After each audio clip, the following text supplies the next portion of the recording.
नमस्कार, मेरा नाम पिंटू सिंह यादव है और आप देखना शुरू कर चुके हैं भोजपुरी रिमझिम। दोस्तों, जिस तरीके से पवन सिंह भोजपुरी के पावर स्टार माने जाते हैं, पवन सिंह लगातार 6 महीने से डिस्टर्ब चल रहे थे और डिस्टर्ब ये चल रहे थे कि भैया हम चुनाव लड़ेंगे तो लड़ेंगे, माई ने बोल दिया है तो चुनाव लड़ेंगे और चुनाव लड़ेंगे। भाई भारतीय जनता पार्टी ने कहा ठीक है भाई लड़िए, चलिए आइए आसनसोल में जब लड़ने गए तो पता नहीं क्या हो गया कि कुछ ही घंटों के बाद टिकट वापस करना पवन सिंह को, और जो चर्चाएं हो रही थी कि पवन सिंह ने ही वापस किया, तो ऐसा बिल्कुल भी नहीं है। भारतीय जनता पार्टी ने दबाव में पवन सिंह से आसनसोल का टिकट जो है वो वापस करवाया। किरकिरी होने लगी थी, बंगलिनिया पे गाने तमाम आए थे उसको लेकर, जिसके बाद ये तमाम चर्चाएं जो हैं वो भोजपुरी इंडस्ट्री में होती रही। जेपी नड्डा से मुलाकात हुआ, लगातार दिल्ली में रहे, back to back Bharatiya Janata party के नेताओं के संपर्क में रहे। उम्मीद थी, भरोसा था कि जिसके लिए हमने 10 साल तक काम किया है, 10 साल तक धूप में रगड़ा है,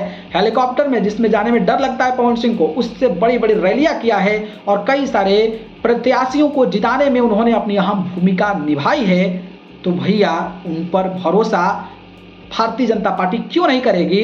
लेकिन ऐन मौके पर भारतीय जनता पार्टी ने गच्चा दे दिया, क्योंकि पता ही है कि भाई बिहार बीजेपी में कई सारे ऐसे दिग्गज नेता हैं जिनका पत्ता काटना बीजेपी के लिए बड़ी चुनौती थी, और खास करके आरा लोकसभा सीट को माना जा रहा था कि आर.के. सिंह का टिकट काटा जा सकता है, लेकिन ऐसा बिल्कुल भी नहीं हुआ। और भारतीय जनता पार्टी ने जब बिहार के लिस्ट जारी किया तो उसमें पवन सिंह का नाम दूर दूर तक नहीं था, और जब पवन सिंह का नाम नहीं है तो भैया पवन सिंह क्या करेंगे। चुनाव लड़ने की घोषणा तो कर चुके हैं, क्या वो अपने इस घोषणा पर कायम रहेंगे या फिर निर्दलीय चुनावी मैदान में उतरेंगे या फिर लालू प्रसाद यादव का सहारा लेंगे।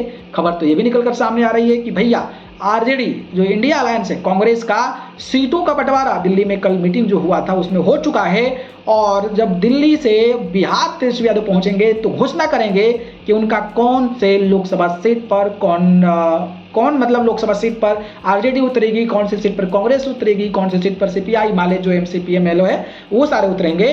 अगर आरजेडी के खाते में आरा लोकसभा सीट जाता है तो पवन सिंह को लेकर एक पॉजिटिव संकेत, एक जो सकारात्मक खबर है पवन सिंह को लेकर वो आ सकती है, और पवन सिंह हो सकता है कि भारतीय जनता पार्टी को छोड़कर आरजेडी में शामिल हो जाएं और आरजेडी से चुनाव लड़ें। लेकिन पवन सिंह की ओर से जिस तरीके की चर्चाएं मीडिया में है उसके अनुसार उनका जीरो एफर्ट्स लग रहा है, यानी कि उनका कोई एफर्ट्स ही नहीं है कि वो चुनाव लड़ेंगे, क्योंकि भाई अब नज़दीक चुनाव आ चुका है, टिकट बंटवारा हो चुका है और आप डिसीजन नहीं ले पा रहे हैं। तो क्या पवन सिंह ने विड्रॉ कर दिया या फिर वो तलाश में हैं और बहुत ज़्यादा चर्चा में नहीं बनना चाहते हैं, वो चाहते हैं कि टिकट मिले तभी हम चर्चा में रहें। आपको क्या लगता है, क्या करना चाहिए फैसला पवन सिंह को? क्या तेजस्वी यादव की पार्टी से लड़ना चाहिए, निर्दलीय लड़ना चाहिए या फिर नहीं लड़ना चाहिए? इस पर अपनी प्रतिक्रिया बता दीजिए।